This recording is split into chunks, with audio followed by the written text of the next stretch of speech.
Jungle Strike. It's got slightly different screws in the back, so I've got to fish that out of my electronics cup over there, but I thought I would lead off this episode as I did yesterday and let you know that the lack of peg hunting for this week, there's a reason for that. Nazar at Nostalgic and Shelby Street has sort of put out an idea there to break away from your routines, show a different side of yourself, and it doesn't take having a YouTube channel. You can just do it by instead of peg hunting, take some of your die-cast that you've got in perpetuity sitting around and cull from it 10, 12 cars and take it down to the hospital. Give it to the kids in the kids ward. You know, I think Eddie does that quite a bit. Hi, Godfather. Speaking of the Godfather, this is my workbench in back of me here. This is where I do a lot of electronics repair and model customization, and I do a lot of repairing of stuff from around the house because my wife drops and breaks a lot of things. Did I say that out loud? She knows. I'm not lying. Anyway. I did want to kind of open this show by saying that, you know, the not going out to the box stores and not hitting the pegs, and it's sort of an interruption of my behavior. And if you go back through the last several weeks of shows, you know, as I was thinking about it, I had to admit that he was quite right. And though I have a thing here at our channel that I don't like to show the same toy, the same content, the same nerdish discussion, say 2 shows or 3 shows in a row, I was finding that I was sort of relaxing and relying a bit on peg hunting. So if that's what you come to these channels for, and you sort of don't see us doing that this week, that's the reason why. And I will continue to say over this week why we are doing this. And that is to interrupt your addictive or patterned behaviors, okay? For myself, I know that I have an addictive personality, and I know that I can get stuck on things. Stuck on things that aren't even really my thing. Let's talk about that.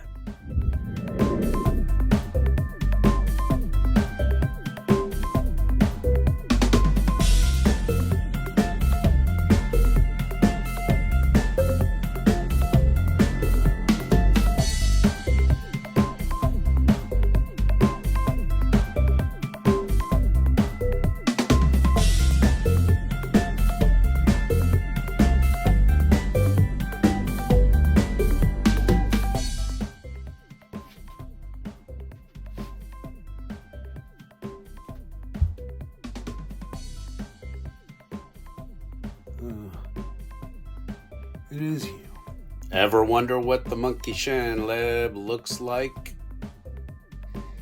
Well, it constantly changes. So what you're going to see here is sort of a work in progress. It always is. But welcome to the Monkey Shine Lab. Right now I'm standing in the nerve center of Monkey Shine Lab. Basically what you see here is one room of my very small home, And this is what has been allowed to occur while my wife isn't looking. A lot of what I have in here is, now, what I'm leaning on right now. This whole stack of boxes right here is one set of shelves in back of me. I have removed the set of shelves just to the other side of it, and I am in the process of trying to put up a single layer of shelving so that I can get all of these titles, spines exposed and get them all alphabetized correctly, get them in order. So I took all of the contents of one of these, top to bottom, and what you see here, by the way, is double depth. So for every title you see on the face, there's one behind it just like it. There's 2 layers here. Okay. I have been at collecting for a very long time, and I thought I would show you quite literally what it looks like. This is what happens when you really let yourself go. Our DVD collection is a fine example of that. I have gotten rid of most of my tape media in the past couple of years. I've kept a select box full of VHS and stuff like that. I've given some away. I sent some to Andre. I sent some to Nas. I have distributed them to the people when those people just sort of occur. But I've never really given up anything that I don't have a convenient digital copy of, a better copy than my VHS tapes. Also, I have things on VHS like Star Wars trilogy and stuff before they issued all of the special editions and all of that Yahoo crap in the 90s. Anyway, what you're looking at here is just a small part of what an entire collection can end up looking like. Let me show you this. I've got my my studio lights are aimed at the ceiling, which is why everything sort of looks harshly lit in here. When you film in HD, you really have to have a lot of light for the camera to gobble up. Otherwise, you get a bunch of goopy, grainy, potatoey looking stuff. But I did want to show you that stack of DVDs. That is all just the bottom box there is all Blu-ray, and then everything on top of that is DVD in case. So we've got that going on, and that is one of these. And Andre says that just even beginning to look at this makes him hyperventilate. It does that to me too. And so that's why I've got to get this stuff sort of cleaned up and cataloged so that I can find things. God, I didn't do anything with my beard before I started filming. Oh well. You all know what I look like anyway. This is what can happen to you.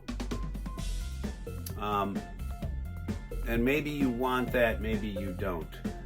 But Nazar brought up an excellent point, and that is sometimes when you're watching someone else as a collector, you begin to take on some of their likes and interests. And then months later, you can sort of be looking back on it and say, why did I buy all this?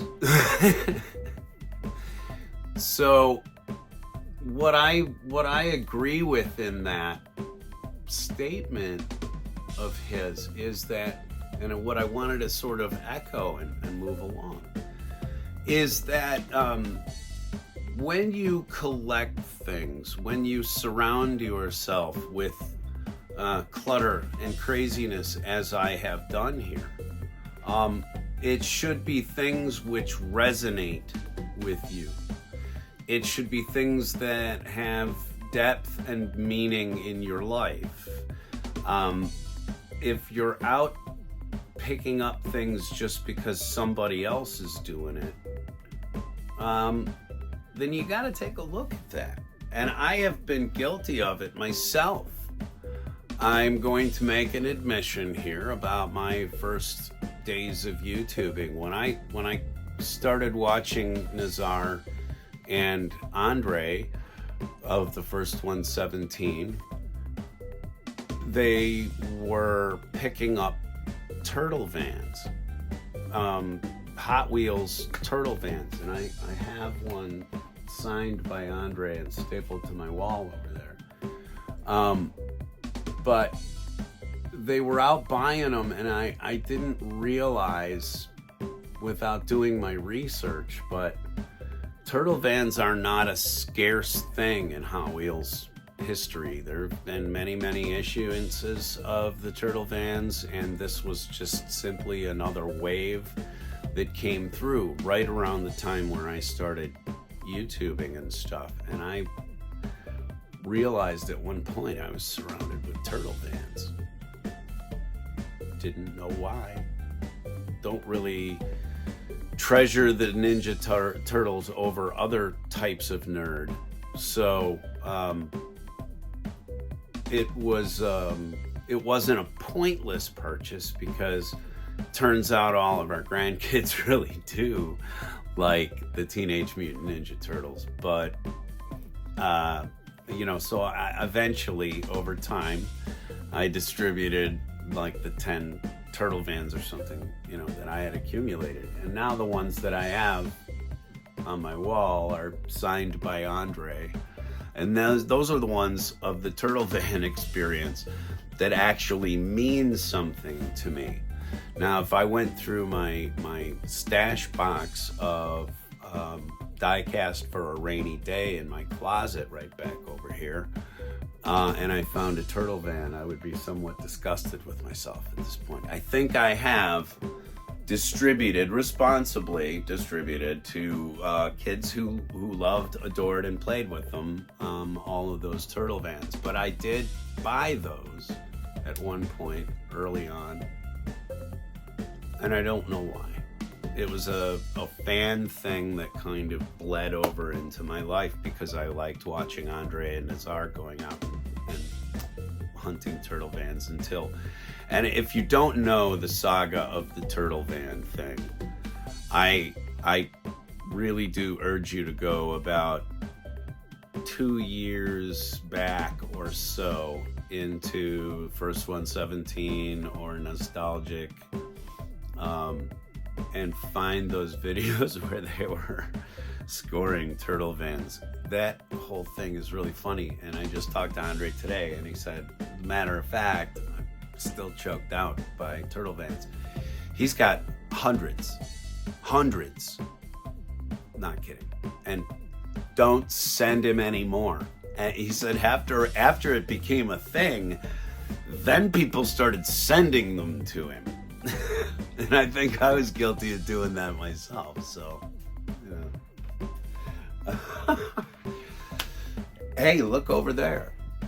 Anyway, just a little look around with the stage lighting up, if you will. Sort of, you get to see the way this place looks before I turn on all the lighting and get everything looking right. Anyway, I did want to go through a couple of things here.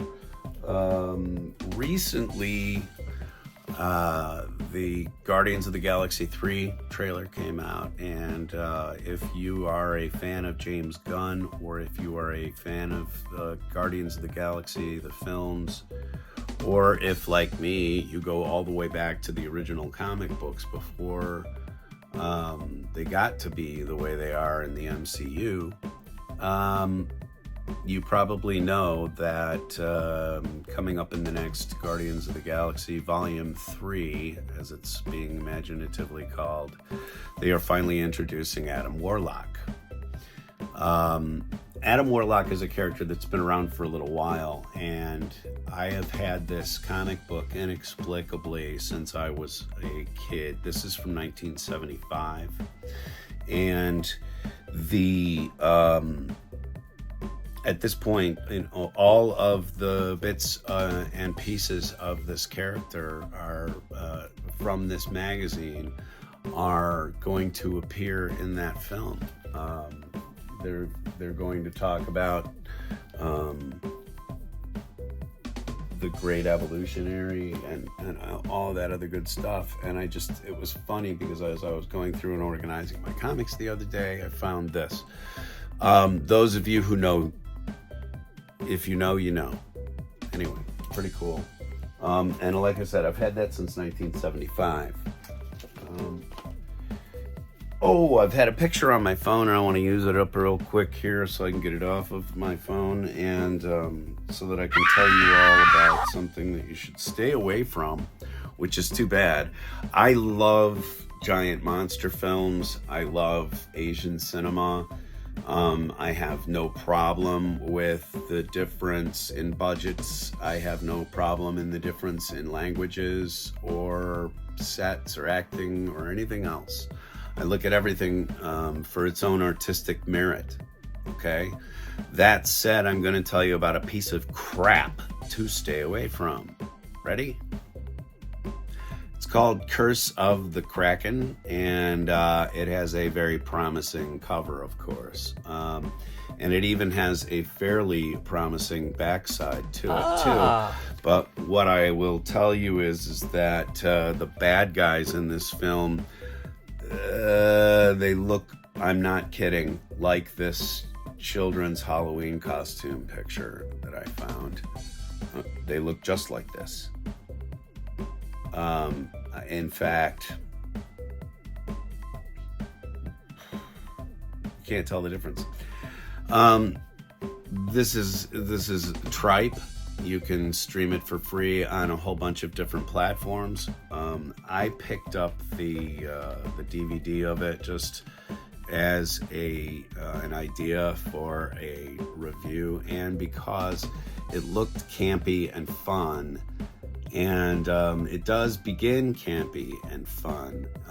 It's when it gets to the middle and the end parts that it gets brutally horrid and really, really, really cheap. I mean, like I said, this is the typical bad guy, and it turns into sort of a wire fu film with these guys as the bad guys and the good guys. So it's a kung fu film on wires where they're going spinning through the air and stuff, and no. Okay. All right, next thing, so that I can get them off my desk. I went by Radar Toys, surprise, and so I wanted to talk about some books that I'm reading right now and some books that I picked up. I am a sucker for these 1970s sort of John Carter is an Edgar Rice Burroughs creation, and I read the books as a kid, and then the comic books hit the shelves, and kind of like Planet of the Apes, kind of like every other bit of science fiction and etc. back in the 70s, If you wanted to see the movie or the TV show again, you had to read the novelization, the adaptation, or if they decided to do like a comic book series of it, you could hope that it stayed together for more than 6 issues. So anyway, I picked that up, and then the other series that's out right now that I've been talking about, I finally got the second issue of this, is All Out Avengers, which is looking seriously good. Now, the last bit of graphic novel sort of fun that I've been having that I wanted to talk about on this episode is Ironheart. I picked up the first 10 issues of Ironheart in a trade paperback collection, and you can pick them up kind of cheap right now, but that's because the character's not very popular yet. She will be, trust me, she will be. So you might as well get in on the ground floor now if you're interested. This is the replacement, if you will, for Tony Stark in some ways. You know, it carries on. We have an iron-suited hero that is going to carry on into the future. She is more than capable of it, and I think that the writing of this character is what I really need to talk about for a second. The character is written perfectly. Off the page, you can read the speed of the mind that is behind the character, okay? It establishes so quickly in the reader's mind that this is a person capable of stepping into Tony Stark's shoes in certain ways, that you forget that you are reading a fairly recent character creation. And I love that. She seems to fit right in, and it makes me look forward to like the books like The New Champions and things of this nature, which are taking all younger characters, the Miles Morales Spider-Man, along with several other younger teenage superheroes, are becoming the champions again. Champions used to be a set of heroes with Hercules and a bunch of other characters. You'll hear all about it. You don't need to hear about that from me right now. I think that's all I've got outside of a couple rubber bananas. But Nazar, I'm going to be sending you these your way. This is the treasure hunt that is out of package. I did this by accident. Please don't give me any shit, people. But Nazar has a Mustang project going of some sort, an art project. So, and this is a Mustang. So, I'm sending this to you, Nazar, as well as this treasure hunt Subaru that I found the other day. Now I can get that off of my desk since I've talked about it and it's in my mind. Oh, that's a bad place to keep anything, isn't it?